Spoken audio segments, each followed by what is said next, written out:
এই মহা গরমে বৃষ্টির মজাটাই আলাদা। বৃষ্টি পছন্দ করে না এমন কোনো মানুষ খুঁজে পাওয়াই দেয়। হ্যালো সবাইকে, কেমন আছেন সবাই? বর্তমানে সব জায়গাতেই তাপমাত্রা 40 ডিগ্রি সেলসিয়াস প্লাস। এমন অবস্থায় একটু বৃষ্টি পাওয়া যেন পৃথিবীতে স্বর্গের অনুভূতি। সারাদিন কলেজে ক্লাস করার সময় প্রচণ্ড পরিমাণ তাপ ছিল। কলেজ থেকে কোচিংয়ে আসার পর একটা ক্লাস হবার পরেই বাহিরে মেঘ করে বৃষ্টি শুরু হয়। আমি আর আমার ফ্রেন্ড আমরা দুজনেই বৃষ্টি খুবই পছন্দ করি। ক্লাসে স্যার পড়াচ্ছে আর আমাদের মন বাহিরে বৃষ্টির মাঝে রয়ে গিয়েছে। বলা যায় দুটো বৃষ্টিপ্রেমী পাখিকে খাঁচায় আটকে রাখার মতো। কত সময় বা আটকে রাখবে? এই তো বেরিয়ে পড়লাম। বৃষ্টির সময় পুরো পরিবেশ ঠান্ডা ও পরিষ্কার পরিচ্ছন্ন থাকে। বৃষ্টিতে প্রকৃতি দেখার মজা এর জন্য অন্যরকম রূপ। আর বিএম কলেজ, সেটা তো বলা যায় প্রকৃতির সমারোহ। যেদিকেই তাকাই নানা রঙের নানা বর্ণের ফুল রয়েছে। আর এমন একটা পরিবেশ উপভোগ করার সুযোগ কি করে ছেড়ে দিই? ইস দেখো কি সুন্দর না! মেঘাচ্ছন্ন আকাশ, হালকা হালকা বাতাস আর একটু বৃষ্টি। আমাদের কোচিংয়ের সামনেই বিএম কলেজ, সেই জন্য যে কোনো পরিবেশেই যে কোনো মুহূর্তেই আমরা সেখানে চলে যাই, ঘুরে ফিরে আমাদের মনকে সতেজ করে ফিরে আসি। বলা যায় একটার সাথে একটা ফ্রি। এক জায়গায় পড়াশুনো, অন্য জায়গায় ঘোরাফেরা। এই বৃষ্টিতে ফুটবল খেলা দেখা আর ফুটবল খেলা দুটোর মজাই অন্যরকম। টাপুর টুপুর বৃষ্টির উপর গাও ছবির এই গান, তুই যে আমার একলা আকাশে একটা নতুন প্রাণ রে, একটা নতুন প্রাণ। বৃষ্টি হবে আর আমি গান গাবো না? এটাও কি সম্ভব? গান নাচ দুটোই আমাকে আমার মা শখের বশত শিখিয়েছিল, আর এই দুটো আমার অনেক পছন্দের। আমি সারা দিন সারাক্ষণ নাচতে গাইতে খুবই পছন্দ করি। আচ্ছা, কে কে মানো 2 শালিক দেখলে দিনটা ভালো যায়?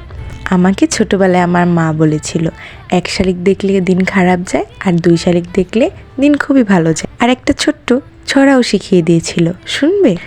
2 শালিক নমস্কার, পাচারটি পরিষ্কার, গায়ের রং কালো, তাই আজকের দিনটা অনেক ভালো। আর সত্যিই তাই, এত বৃষ্টির মাঝেও অনেক ভালো কাটছিল সময়টা। আর এটা নতুন কিছু নয়, আমি সারাক্ষণ এরকম দুষ্টামি মজা করেই থাকি। আর এক পাগলের সাথে আর এক পাগল থাকলে তো এমনি বিষয়টা আরও ভালো জমে। জানি না কেন ফোন ক্যামেরায় পুরো প্রকৃতিটা সুন্দর করে তুলে ধরা সম্ভব না। আমাদের চোখটাই যদি ক্যামেরা হতো তাহলে কত সুন্দর কত জিনিস তুলে ধরা যেত। এই বৃষ্টির মধ্যে একটু ঝাল করে ভেলপুরি খাবার বা ফুচকা চটপটি, এগুলো খাবার মজাই আলাদা। এগুলো একটা মেয়ে ছাড়া অন্য কেউ বুঝবে না। এত সুন্দর পরিবেশের মধ্যে এই দুষ্ট মেয়েটাকে কি লোভনীয়, তাই না? লোভ দিও না কিন্তু। আরে ভাই, আমি একদম খাঁটি বরিশাল্লা, তো কোনো ফর্মালিটি মেনটেন কইরা আমরা খাওয়া দাওয়া করি না। আমরা একদম গপ গপ করে খেতেই পছন্দ করি।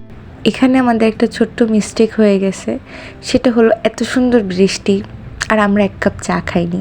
বৃষ্টি হলো বাঙালিদের আলাদা ইমোশন। কেন বললাম কথাটা? বৃষ্টি হলেই দেখবে প্রত্যেকটা বাসার মা খিচুড়ি রান্না করতেছে, খিচুড়ির সাথে মাংস না হলেও বেগুন ভাজা। উফ, গরম গরম বেগুন ভাজা দিয়ে এই বৃষ্টির মধ্যে খিচুড়ি খাওয়ার মজাটাই আলাদা। বলে কি লাভ বলো? খেতে অনেক পছন্দ করি, কিন্তু আমি নিজে রান্না করতে পারি, কিন্তু সেরকম ভালো নয়। আর মা আমার সাথে থাকে না, মা থাকে বাড়িতে, আমি থাকি বরিশালে পড়ালেখার জন্য। এখন যদি মা আমার সাথে থাকতো, আমি জানি মাকে বলতে হতো না, মা ঠিকই আমার জন্য খিচুড়ি আর ঘি দিয়ে গরম গরম বেগুন ভাজি করে খাইয়ে দিত। প্রচুর বৃষ্টি পড়ছিল, আমাদের ঠান্ডা লেগে যাবে বলে আমরা বাড়ির দিকে রওনা করে দিয়েছিলাম।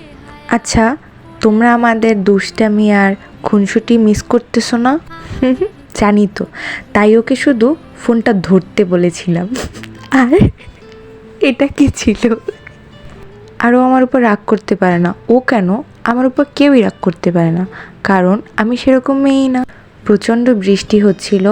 ঠান্ডা লাগার জন্য আমরা তাড়াতাড়ি করে এই তো বাসার উদ্দেশ্যে বেরিয়ে পড়লাম। আজকের মতো আমাদের যেমন তেমন ব্লগটা এখানেই শেষ হলো। সবাই অনেক বেশি ভালো থাকবেন। টাটা।